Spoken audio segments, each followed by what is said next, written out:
जय माता दी। स्वागत है आप सभी का हमारे साथ साप्ताहिक राशिफल में, जिसमें हम बात करने जा रहे हैं मिथुन राशि और मिथुन लगन के लिए।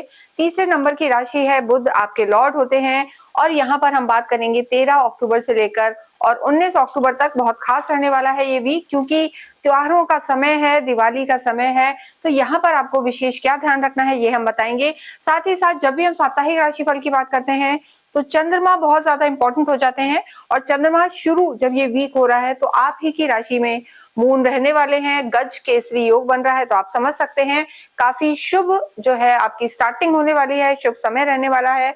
और देखिए इस वीक में जो गुरु हैं वो भी बदलेंगे और आपके धन भाव में उच्च के हो जाएंगे। तो धन संपत्ति के प्रबल योग है, धन यहाँ पर बढ़ने वाला है, मुनाफे का समय है। तो ये वीक आपके लिए कार्य की दृष्टि से काफी अच्छा है। लेकिन यहाँ किन चीजों का ध्यान रखना है और क्या क्या होगा, उसके लिए आप हमारे साथ जुड़े रहें। एंड में हम रेमेडीज भी बताएंगे आपको। तो देखिए यहाँ पर चंद्रमा जो है पहले मिथुन में रहेंगे, कर्क में रहेंगे, फिर सिंह में, और एंड में आखिरी दिन वो कन्या राशि में रहेंगे। और जब भी चंद्रमा 4th हाउस में होते हैं, 8th हाउस में होते हैं या 12th हाउस में होते हैं तो अच्छे परिणाम नहीं देते।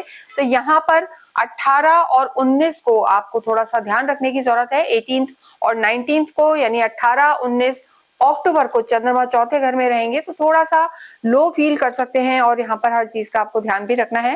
देखिए इसके साथ अगर हम नेक्स्ट बात करते हैं तो गुरु बदलेंगे। जैसा मैंने आपको बताया 18 अक्टूबर को गुरु मिथुन से निकलकर और कर्क में आ जाएंगे, उच्च के हो जाएंगे, ये भी लाभकारी रहेंगे। इसके साथ इस वीक में सूर्य संक्रांति भी रहेगी। सूर्य लगभग हर महीने में एक बार अपना स्थान परिवर्तन करते हैं, उसे हम सूर्य संक्रांति कहते हैं। तो सूर्य का ये जो परिवर्तन है, यहाँ पर कहीं ना कहीं देखिए सूर्य नीच के हो जाएंगे, 17 तारीख को बदलेंगे और त्रिकोण में नीच के होंगे। तो इन सब चीजों का क्या प्रभाव पड़ेगा ये हम देखेंगे। यहाँ सबसे पहले हम बात करेंगे आपके स्वास्थ्य की।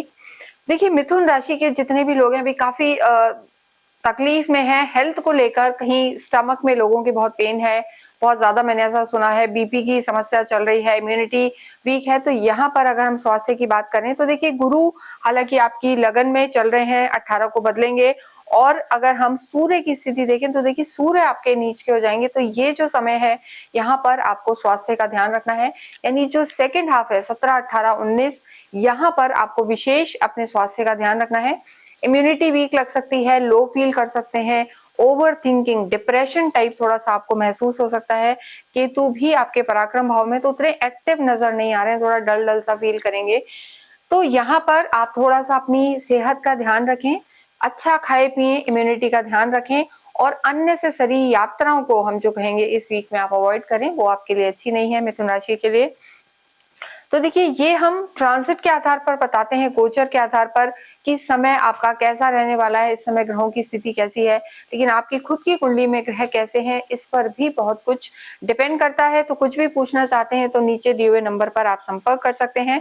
तो स्वास्थ्य का ध्यान रखना है सेकेंड हाफ में विशेष। 17, 18, 19 ये डेट्स आप ध्यान रखें, उसमें भी 18, 19 खास है।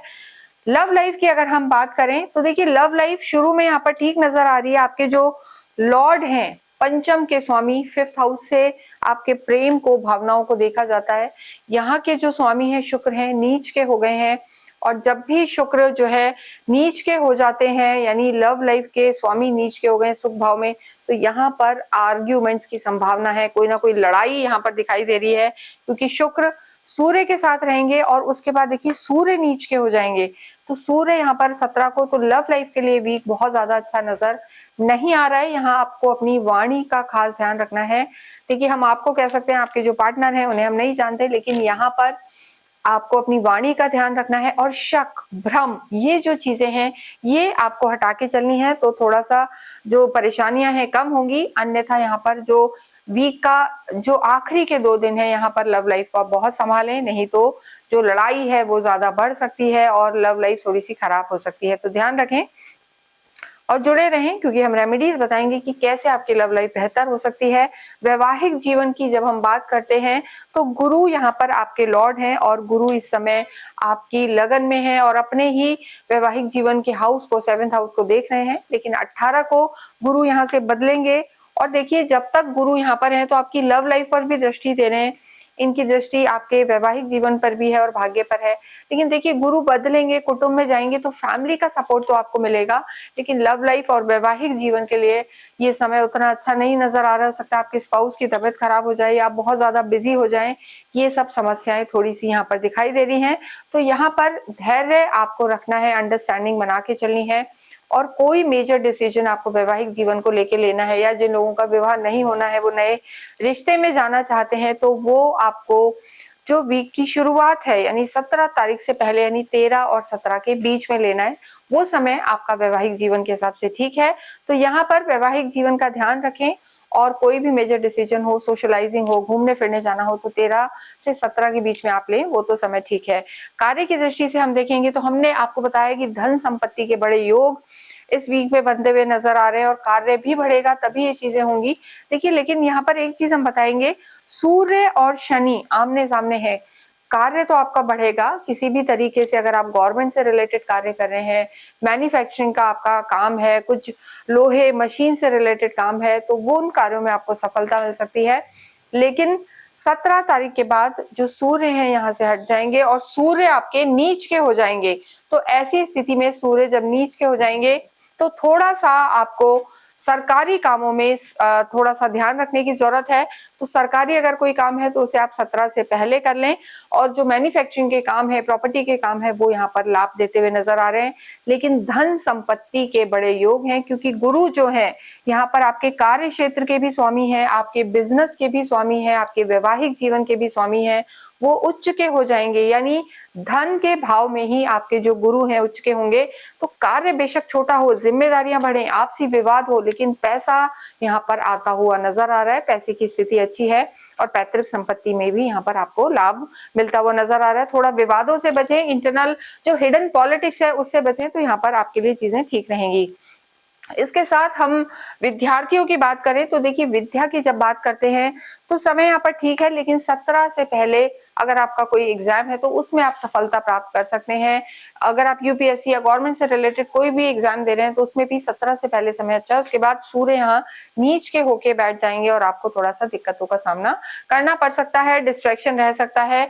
भाग्य की बात करें तो देखिए भाग्य में आपके राहु विराजमान है, तो राहु के होने से थोड़ा सा अटकाव नजर आ रहा है। शनि भी वक्री हैं, तो भाग्य साथ देगा लेकिन रुक रुक के साथ देगा ऐसी स्थिति में। और सूर्य भी जब नीच के त्रिकोण में आ जाएंगे तो थोड़ा सा भाग्य यहाँ पर कम साथ देता हुआ नजर आ रहा है। चंद्रमा की स्थिति भी वीक के आखिरी 2 दिन अच्छी नहीं है, तो जो भी आपको कार्य करने हैं आप उसको वीक के शुरुआत में 3-4 दिन में कर लें तो आपको सफलता मिल सकती है। आध्यात्मिक आप होते हैं, और अध्यात्म तो यहाँ पूरा ही नजर आ रहा है। घर में भी मांगलिक कार्य होंगे, क्योंकि जो आध्यात्मिक प्लैनेट हैं गुरु वो आप ही की राशि में है, तो उससे आपका धर्म त्रिकोण पूरा एक्टिव है। और जब गुरु 18 को यहाँ से बदलेंगे तो कुटुंब में आपके जाएंगे, आपके सेकेंड हाउस में जाएंगे, तो घर में मांगलिक कार्य होंगे, और आपकी नॉलेज, आपका मन होगा कि आप बहुत सारे शास्त्र पढ़ें, किताबें पढ़ें, तो वो भी यहाँ पर नजर आ रहा है। इसके साथ ही अगर हम बात करें यहाँ पर कि आपको क्या करना चाहिए कि आपके रिश्ते सुधरे रहें, तो माता को शहद का भोग अवश्य लगाएं, और उसके साथ साथ गुड़ का भोग लगाएं, इससे आपको लाभ होगा। बुधवार के दिन गाय को अवश्य कुछ ना कुछ हरी सब्जियां, पालक वगैरह खिलाएं, इससे भी आपके कष्ट दूर होंगे। जितना हो गणेश जी की आराधना करें, गणेश जी को दूर्वा चढ़ाएं और मोदक का प्रसाद चढ़ाएं, गणेश चालीसा पढ़ें और स्ट्रीट डॉग को फीड करें। इससे आपकी सारी परेशानियां दूर होंगी। और दिवाली का त्योहार आ रहा है, जितना हो देवी की आराधनाएं करें। इसके अतिरिक्त अगर आपकी कोई क्वेरी है, कुछ लेना चाहते हैं, कोई पूजा कराना चाहते हैं, कुंडली दिखाना चाहते हैं, तो नीचे दिए हुए नंबर पर आप संपर्क कर सकते हैं। इसके साथ ही इस वीडियो को हम ये विराम देते हैं। कमेंट बॉक्स में आप अवश्य ही ओम बम बुद्धाय नमः लिखें।